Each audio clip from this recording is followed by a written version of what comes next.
Terima kasih Bapa yang baik. Kami bangga mempunyai Allah seperti Engkau. Yesus Kristus yang kami sembah. Engkaulah penolong yang setia dalam kehidupan kami. Kami mau terus percaya kepadamu Tuhan. Terima kasih Bapa, kami bersyukur, kami berterima kasih. Kami mau memuji, menyembah Engkau. Terima kasih Tuhan.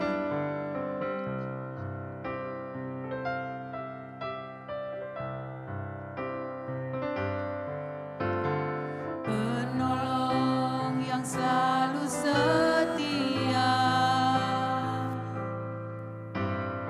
memenuhi keperluanku, tak pernah Dia mengecewakan. Yesusku tak pernah gagal. Segala perkara dapat ku tanggung di dalam Dia yang memberi kekuatan. Tuhan Yesus penolong dan sahabat, tetap percaya Tuhan setia.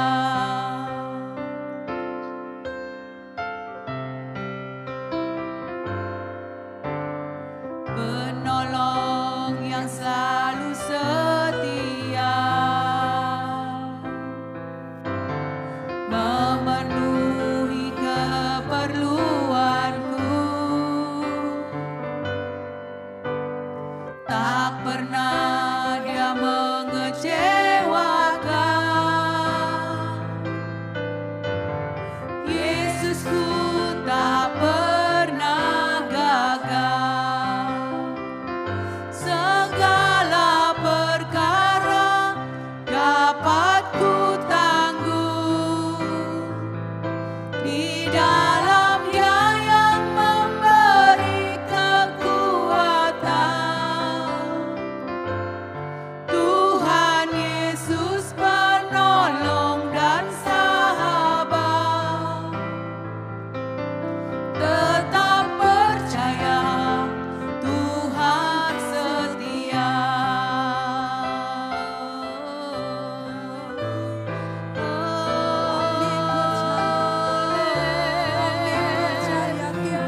Engkau Allah yang setia, kami percaya padamu Tuhan. Haleluya. Engkau segalanya bagi kami. Haleluya. Engkau Allah yang setia, tak pernah tinggalkan kami, tak pernah mengecewakan kami. Kami berterima kasih, kami bersyukur Tuhan. Engkau baik, besar setiamu, besar setiamu bagi kami. Haleluya, haleluya, haleluya,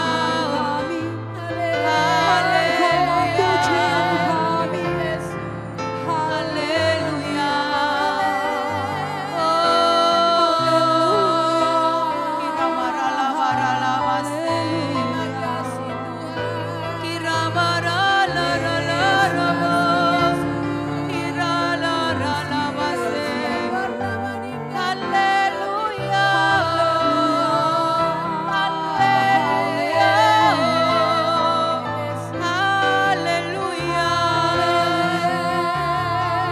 Engkau penolong kami, Engkau segalanya bagi kami Tuhan. Glory, glory bagimu, glory bagimu Tuhan. Glory, terima kasih Yesus. Engkau segalanya bagi kami. Kira barala barala mase,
kami yang di surga, dikuduskanlah namamu, datanglah kerajaan-mu, jadilah kehendak-mu di bumi seperti di surga.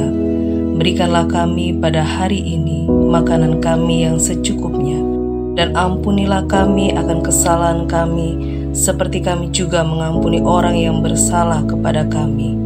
Dan janganlah membawa kami ke dalam pencobaan, tetapi lepaskanlah kami daripada yang jahat, karena Engkaulah yang empunya kerajaan dan kuasa dan kemuliaan sampai selama-lamanya. Amin.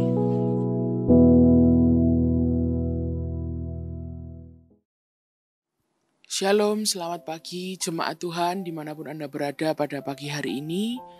Kita akan sama-sama merenungkan firman Tuhan sebelum kita memulai hari kita. Dan sebelumnya mari kita berdoa. Kami mengucap syukur Tuhan untuk pagi hari ini, mengucap syukur untuk rahmat-Mu yang baru, mengucap syukur untuk berkat-Mu yang baru, yang siap kami terima pagi hari ini Tuhan. Kalau sebentar kami akan merenungkan firman-Mu, berbicaralah ya Roh Kudus, karena kami siap mendengarkan. Kami mengucap syukur hanya dalam nama Yesus, haleluya, amin. Pagi hari ini kita akan sama-sama belajar, mendengarkan firman Tuhan, yang diambil dari Keluaran pasal yang ke-16. Setelah mereka berangkat dari Elim, tibalah segenap jemaah Israel di padang gurun Sin, yang terletak di antara Elim dan Gunung Sinai, pada hari yang ke-15 bulan yang kedua, sejak mereka keluar dari tanah Mesir. Di padang gurun itu bersungut-sungutlah segenap jemaah Israel kepada Musa dan Harun, dan berkata kepada mereka, kalau kami mati tadinya di tanah Mesir oleh tangan Tuhan, ketika kami duduk menghadapi kuali berisi daging dan makan roti sampai kenyang, sebab kamu membawa kami keluar ke padang gurun ini untuk membunuh seluruh jemaah ini dengan kelaparan.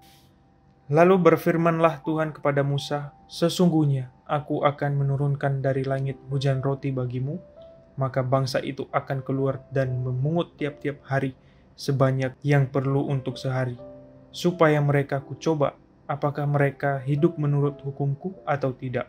Dan pada hari yang ke-6, apabila mereka memasak yang dibawa mereka pulang, maka yang dibawa itu akan terdapat 2 kali lipat banyaknya dari apa yang dipungut mereka sehari-hari. Sesudah itu berkatalah Musa dan Harun kepada seluruh orang Israel, petang ini kamu akan mengetahui bahwa Tuhanlah yang telah membawa kamu keluar dari tanah Mesir. Dan besok pagi kamu melihat kemuliaan Tuhan, karena Ia telah mendengar sungut-sungutmu kepadanya. Sebab apalah kami ini, maka kamu bersungut-sungut kepada kami?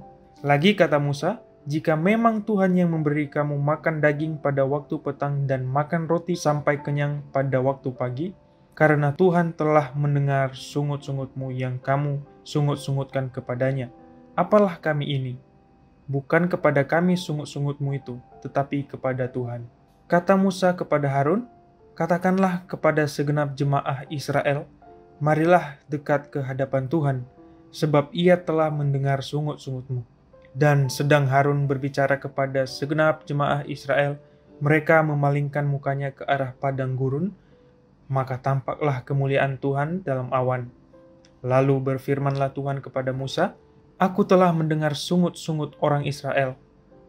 Katakanlah kepada mereka, pada waktu senja kamu akan makan daging dan pada waktu pagi kamu akan kenyang makan roti, maka kamu akan mengetahui bahwa akulah Tuhan Allahmu.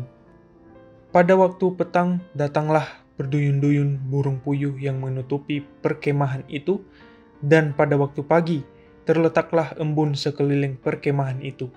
Ketika embun itu telah menguap, tampaklah pada permukaan padang gurun sesuatu yang halus, sesuatu yang seperti sisik, halus seperti embun beku di bumi. Ketika orang Israel melihatnya, berkatalah mereka seorang kepada yang lain, apakah ini? Sebab mereka tidak tahu apa itu. Tetapi Musa berkata kepada mereka, inilah roti yang diberikan Tuhan kepadamu menjadi makananmu. Beginilah perintah Tuhan, pungutlah itu tiap-tiap orang menurut keperluannya. Masing-masing kamu boleh mengambil untuk seisi kemahnya, segomer seorang menurut jumlah jiwa. Demikianlah diperbuat orang Israel, mereka mengumpulkan, ada yang banyak, ada yang sedikit. Ketika mereka menakarnya dengan gomer, Maka orang yang mengumpulkan banyak tidak kelebihan dan orang yang mengumpulkan sedikit tidak kekurangan. Tiap-tiap orang mengumpulkan menurut keperluannya. Musa berkata kepada mereka, seorang pun tidak boleh meninggalkan daripadanya sampai pagi. Tetapi ada yang tidak mendengarkan Musa dan meninggalkan daripadanya sampai pagi, lalu berulat dan berbau busuk. Maka Musa menjadi marah kepada mereka. Setiap pagi mereka memungutnya, tiap-tiap orang menurut keperluannya. Tetapi ketika matahari panas, cairlah itu. Dan pada hari yang ke-6 mereka memungut roti itu 2 kali lipat banyaknya, 2 gomer untuk tiap-tiap orang. Dan datanglah semua pemimpin jemaah memberitahukannya kepada Musa. Lalu berkatalah Musa kepada mereka, inilah yang dimaksudkan Tuhan, besok adalah hari perhentian penuh, Sabat yang kudus bagi Tuhan. Maka roti yang perlu kamu bakar, bakarlah, dan apa yang perlu kamu masak, masaklah. Dan segala kelebihannya biarkanlah di tempatnya untuk disimpan sampai pagi. Mereka membiarkannya di tempatnya sampai keesokan harinya, seperti yang diperintahkan Musa. Lalu tidaklah berbau busuk dan tidak ada ulat di dalamnya. Selanjutnya kata Musa, makanlah itu pada hari ini, sebab hari ini adalah hari Sabat untuk Tuhan. Pada hari ini tidaklah kamu mendapatkannya di padang. 6 hari lamanya kamu akan memungutnya, tetapi pada hari yang ke-7 ada Sabat, maka roti itu tidak ada pada hari itu. Tetapi ketika pada hari ke-7 ada dari bangsa itu yang keluar memungutnya, tidaklah mereka mendapatnya. Sebab itu Tuhan berfirman kepada Musa, berapa lama lagi kamu menolak mengikuti segala perintahku dan hukumku? Perhatikanlah, Tuhan telah memberikan Sabat itu kepadamu. Itulah sebabnya pada hari ke-6 ia memberikan kepadamu roti untuk 2 hari. Tinggallah kamu di tempatmu masing-masing, seorang pun tidak boleh keluar dari tempatnya pada hari ke-7 itu. Lalu beristirahatlah bangsa itu pada hari ke-7. Umat Israel menyebutkan namanya mana. Warnanya putih seperti ketumbar dan rasanya seperti rasa kue madu.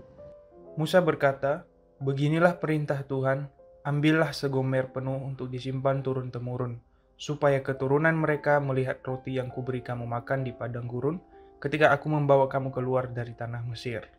Sebab itu Musa berkata kepada Harun, ambillah sebuah buli-buli, taruhlah mana di dalamnya segomer penuh, dan tempatkanlah itu di hadapan Tuhan untuk disimpan turun-temurun. Seperti yang diperintahkan Tuhan kepada Musa, demikianlah buli-buli itu ditempatkan Harun di hadapan tabut hukum Allah untuk disimpan. Orang Israel makan mana 40 tahun lamanya sampai mereka tiba di tanah yang didiami orang. Mereka makan mana sampai tiba di perbatasan tanah Kanaan. Adapun segomer ialah 1/10 eva. Dari pasal yang sudah kita baca, itu adalah sebuah cerita yang mungkin pernah kita dengar, ya, sebuah kisah yang pasti akan diceritakan dulu waktu kita sekolah minggu, gitu ya. Bahkan mungkin sekarang akhir-akhir ini kita pernah mendengarnya. Itu adalah sebuah kisah yang sangat terkenal tentang bagaimana Tuhan itu memberikan providence, gitu ya, memprovide orang-orang Israel yang pada waktu itu mereka sedang ada di padang gurun.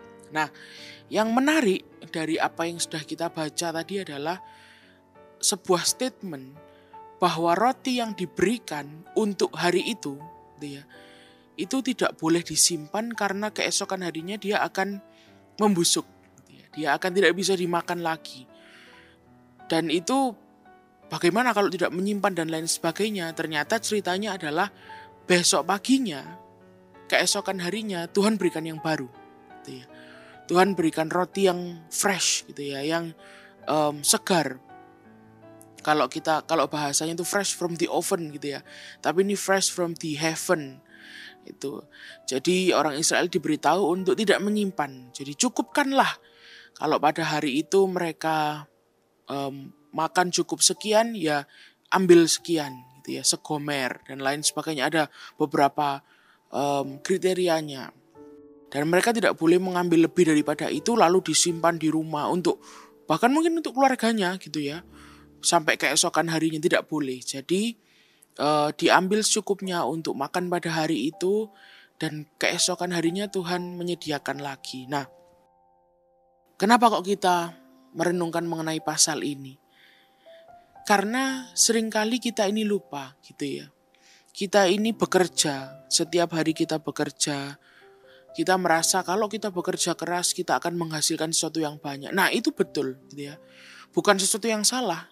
Karena sesuai dengan firman Tuhan, siapa yang rajin dia akan mendapatkan berkat gitu ya. Siapa yang memang tidak malas, dia akan mendapatkan berkatnya. Itu sesuatu yang sesuai dengan Alkitab. Jadi kalau kita bekerja keras, kita bekerja dengan rajin, itu memang pasti kita akan diberkati.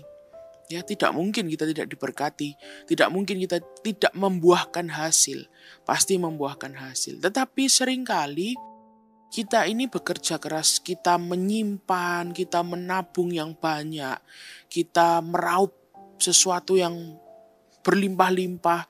Kita ingin itu semua kita simpan ya untuk masa depan kita dan lain sebagainya.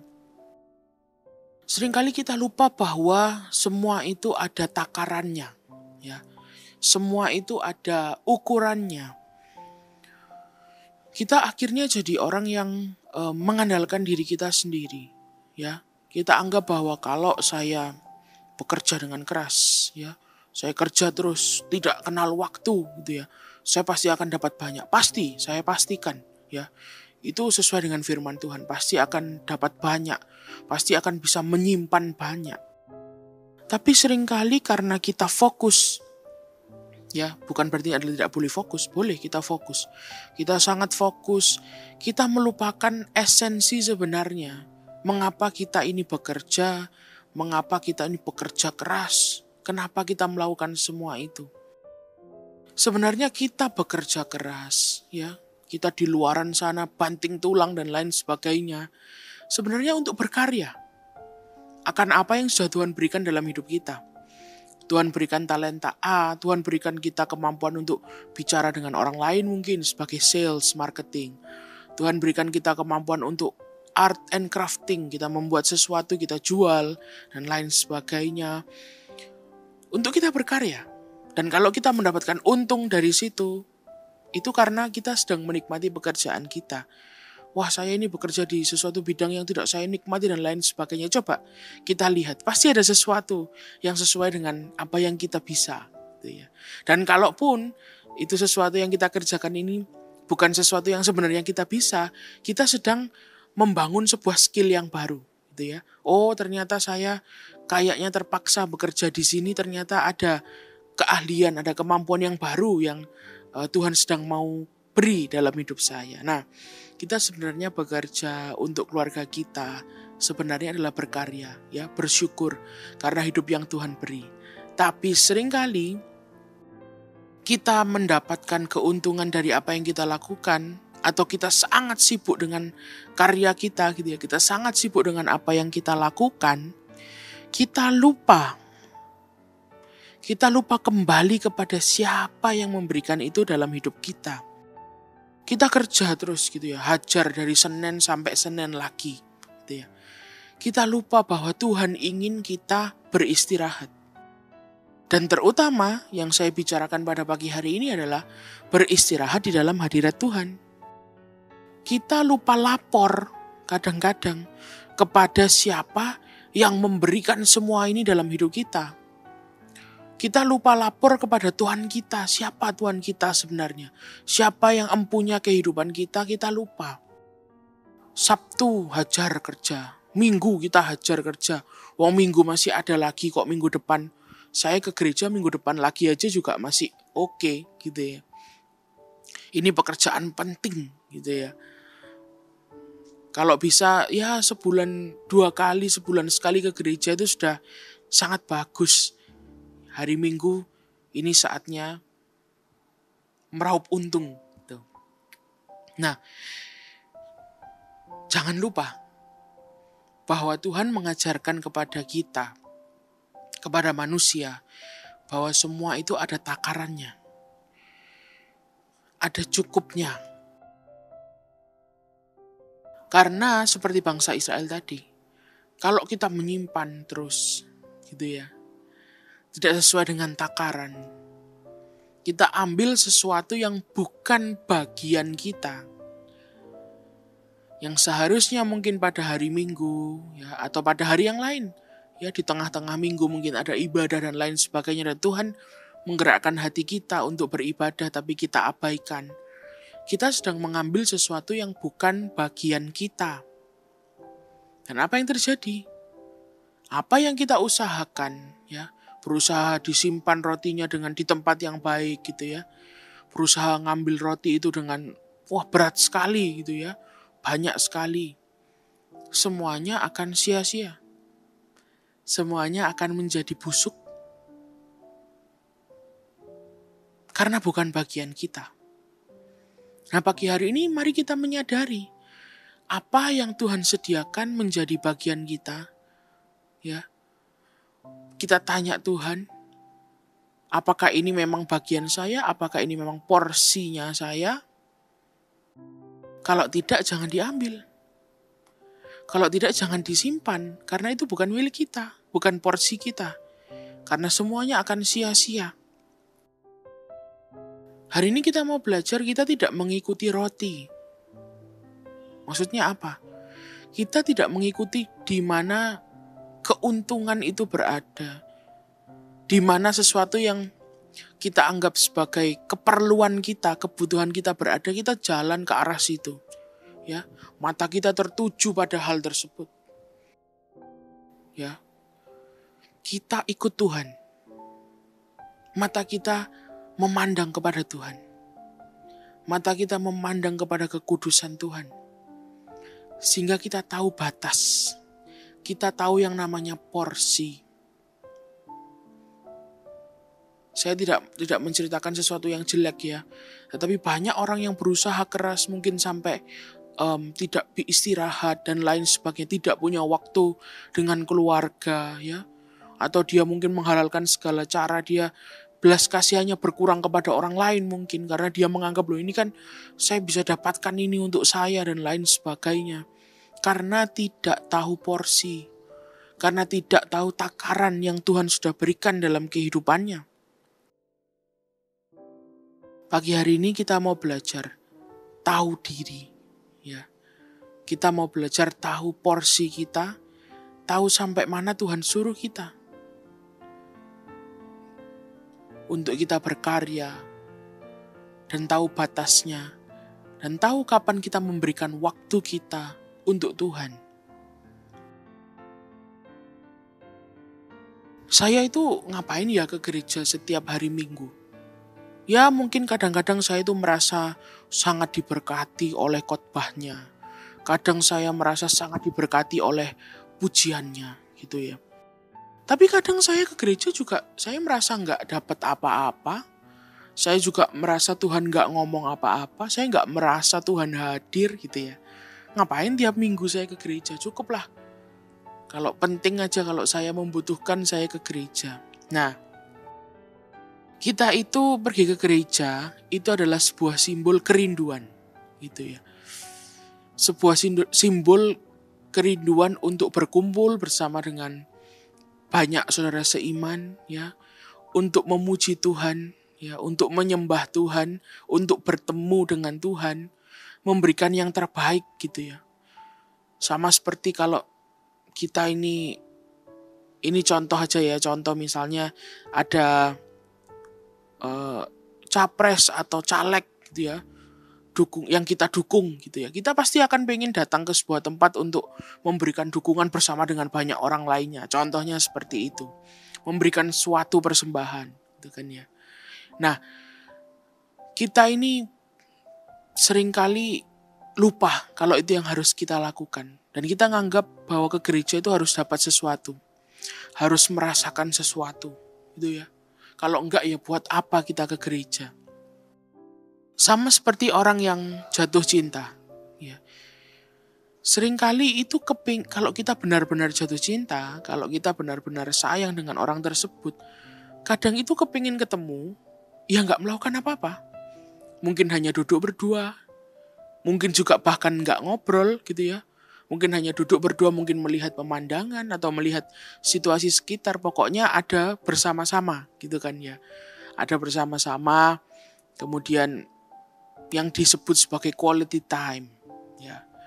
nggak usah dapat apa-apa, nggak usah melakukan apa-apa. Itu kalau benar-benar tulus cintanya. Tapi ada juga orang yang katanya saling mencintai, tapi harus melakukan sesuatu, harus mendapatkan sesuatu. Saya harus mendapatkan ini, saya harus melakukan ini dengan pasangan saya, dan lain sebagainya.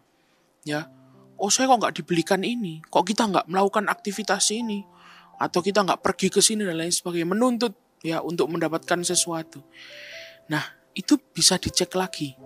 Apakah itu cinta yang tulus, ataukah sebuah cinta yang penuh dengan nafsu saja. Nah, seringkali kita malas ke gereja, seringkali kita nggak mau beribadah karena kita merasa kita nggak dapat sesuatu. Jangankan dari Tuhan, mungkin dari pelayan Tuhannya saja. Gitu ya. Wah, saya datang nggak disenyumi. Mungkin pelayan Tuhannya lupa senyum gitu ya. Oh, saya datang nggak disalami, saya datang nggak disapa. Ngapain saya ke gereja gitu ya. Tujuannya sudah mulai berubah.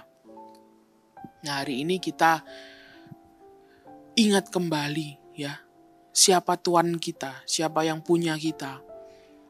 Kalau kita diberi pekerjaan yang baik, tahu porsi, tahu takarannya, tahu kapan harus lapor sama yang memberi.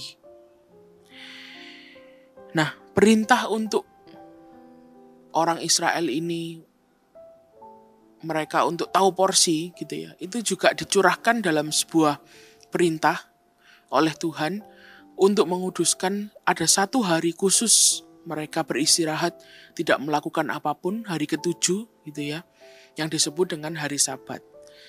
Jadi Tuhan mau mengajarkan kepada mereka, karena mereka 7 hari itu mereka salah gitu ya istilahnya, salah mengikuti perintah. Akhirnya tadi seperti yang kita baca, Tuhan bilang pada hari ke-7 harus berhenti semua aktivitas, ya, beristirahat. Satu hari yang dikhususkan untuk tidak mencari roti, ya, untuk tidak bekerja. Dan perintahnya itu kuduskanlah hari Sabat juga diberikan oleh Tuhan kepada Musa dengan tegas, gitu ya. Nah, di sini kita belajar seperti ini. Kita ini menghabiskan banyak waktu untuk pekerjaan kita misalnya, gitu ya. Atau kita menghabiskan banyak waktu kita untuk ya kesibukan kita gitu. Ada sebuah kata-kata yang saya sangat suka gitu. Kata-katanya seperti ini. The one we love is the one we serve. Gitu ya. The one we love is the one we serve. Sebenarnya hati kita sedang ada di mana, itulah subjek atau objek tersebut yang akan kita selalu layani. Pikiran kita akan selalu tertuju kepada subjek atau objek tersebut, gitu ya. Dalam hal ini lebih ke subjek, gitu ya. Siapa yang kita layani. Nah, kalau memang kita ini cinta kita pada dunia kita, gitu ya, pada pekerjaan kita, pada hal-hal yang ada di dunia ini, maka pikiran kita akan selalu ada di sana, dan prioritas kita pasti akan ada di sana. Tapi kalau kita ini tahu, dan kita tahu bahwa kita ini mengasihi Tuhan, bahwa Tuhan terlebih dahulu mengasihi kita, maka kita akan gak segan-segan untuk menghususkan waktu kita buat Tuhan. Melayani Tuhan, memberikan apa yang bisa kita lakukan untuk Tuhan. Karena kita mengasihi Dia. Jadi saat ini kita cek diri kita, apakah kita mengasihi Tuhan? Karena Tuhan sudah mengasihi kita, sudah memberikan kita banyak hal, apakah kita sudah cukup mengasihi Tuhan sehingga kita ini bisa melayani Dia, bisa melayani Tuhan. Pagi hari ini kita berdoa, kita minta tuntunan Roh Kudus supaya Tuhan menyelidiki setiap hati kita. Mari kita berdoa. Kami mengucap syukur Tuhan untuk firman-Mu, dan hari ini Tuhan, kami mau menata hati kami sekali lagi, memberikan ruang yang sepatutnya kami berikan untuk Engkau dan untuk Roh-Mu bekerja dalam kehidupan kami. Karena kami tahu segala sesuatu yang terjadi, segala sesuatu yang kami capai, semuanya dari Engkau Tuhan. Dan hari ini kami mau belajar bahwa semuanya ada takarannya, ada porsinya. Dan kami mau memberikan porsi kepada Engkau yang lebih dari apapun Tuhan. Karena Engkaulah yang layak untuk kami sembah, Engkaulah yang layak untuk selalu kami tinggikan Tuhan. Hari ini, Roh Kudus, Engkau yang berbicara dalam hati semua jemaat-Mu, sehingga kami semua mengerti bahwa Engkaulah yang terutama dalam kehidupan kami. Terima kasih Tuhan, hanya di dalam nama Tuhan Yesus Kristus. Haleluya. Amin.